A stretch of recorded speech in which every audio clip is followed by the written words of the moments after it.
شب برات والی رات کو ہر مسلمان عبادت کرتا ہے۔ کوئی مسلمان تقریباً ایسا نہیں ہے جو اس رات کو عبادت نہ کرتا ہو۔ ہر مسلمان یہ چاہتا ہے کہ اس رات کے جتنی فضیلتیں ہیں ان سب کو میں حاصل کر لوں۔ یہ جلوے والی، فضیلتوں والی، عظمتوں والی رات ہے۔ میرے دوستو، اب ہم نے عبادت اس رات کو کیسے کرنی ہے اس کے بارے میں نے آپ کو پچھلی ویڈیو میں بتا دیا تھا، لیکن ایک سوال ہر مسلمان کے ذہن کے اندر رہتا ہے کہ جب میں عبادت کرتا ہوں، اس رات کو گزارتا ہوں عبادت کے اندر، تو میری عبادت کو اللہ نے قبول بھی کیا ہے یا نہیں؟ اللہ کی بارگاہ میں میری عبادت قبول ہوئی ہے یا نہیں؟ اس کی علامات کیا ہیں؟ میں وہ چند علامات آج میں آپ کو بتاتا ہوں۔ اگر عبادت کرنے کے بعد وہ علامات آپ کے اندر ظاہر ہو جائیں تو آپ سمجھ جانا کہ آپ کی عبادت کو اللہ نے قبول فرما لیا۔ وہ کون سی علامات ہیں میرے دوستو؟ پہلی علامت یہ ہے، ہم نے جب بھی عبادت کرنی ہے، شب برات کی عبادت ہو، اللہ کا کوئی حکم ہو، اللہ کی رضا کے لیے عبادت کرنی ہے کہ میرا اللہ راضی ہو جائے، میرے اللہ کی رضا جو ہے وہ مجھے حاصل ہو جائے، اللہ کی خوشنودی حاصل ہو جائے۔ ریاض کاری کے لیے، تکبر کے لیے، نفسانی خواہشات کے لیے ہم نے عبادت نہیں کرنی، نام و نمود کے لیے عبادت نہیں کرنی۔ بعض لوگ شب برات کی رات کو نوافل پڑھتے ہیں، 100 نوافل پڑھ لیے، 200 نوافل پڑھ لیے، لیکن ان کا مقصد کیا ہوتا ہے؟ لوگوں کو دکھانا کہ لوگ دیکھیں ان کی کتنی عبادت کر رہا ہے۔ اور بعض تو اتنے بے وقوف ہوتے ہیں، رات کو نوافل پڑھے، عبادت کی، اور صبح کو لوگوں کو بتاتے پھر رہے ہوتے ہیں جی میں نے جو ہے شب برات والی رات کو 100 رکعت نوافل پڑھا تھا۔ کیا ضرورت ہے آپ کو بتلانے کی؟ کیا ضرورت ہے کسی کو بتانے کی؟ جس اللہ کی رضا کے لیے آپ نے یہ نوافل پڑھے ہیں، قرآن کی تلاوت کی ہے، عبادت کی ہے، وہ اللہ تو دلوں کے بیتوں کو بھی جانتا ہے، تو کسی کو بتانے کی ضرورت نہیں ہے میرے دوستو۔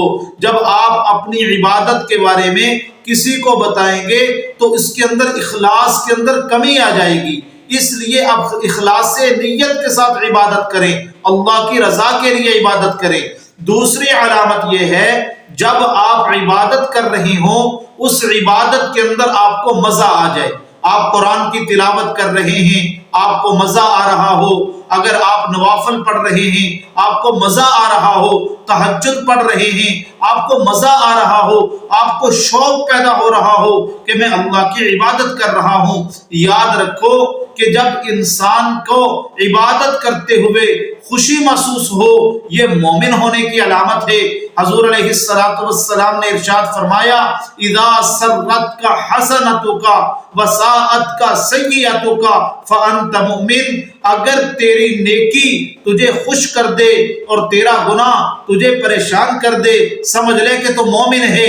یعنی نیکی کرنے سے انسان کے دل کے اندر خوشی محسوس ہو، یہ ہے اصل مومن ہونے کی علامت۔ قرآن مجید کے اندر بھی اللہ فرماتے ہیں، وَإِذَا تُلِيَتْ عَلَيْهِمْ آیاتہ زادتہم ایمانا وعلی ربہم یتوکلون، جب لوگ قرآن کی تلاوت کرتے ہیں تو مومن بندے جو ہوتے ہیں قرآن کی تلاوت کی وجہ سے ان کا ایمان بڑھ جاتا ہے، ان کا شوق بڑھ جاتا ہے، ان کا جذبہ بڑھ جاتا ہے۔ اس لیے جب آپ عبادت کر رہے ہوں تو آپ کو شوق پیدا ہو رہا ہو، آپ کو خوشی محسوس ہو رہی ہو، یہ عبادت کے قبول ہونے کی دوسری نشانی ہے۔ تیسری نشانی عبادت کے قبول ہونے کی یہ ہے، جب آپ عبادت کر رہے ہوں آپ کی آنکھوں میں آنسو آ جائیں، آپ کو رونا آ جائے، آپ کو اپنے گناہ یاد آ جائیں، یا اللہ میں نے یہ بھی گناہ کیا تھا، اللہ تیری بارگاہ میں آیا ہوں، اللہ اس گناہ کو معاف کر دے، اللہ میری غلطی کو معاف کر دے۔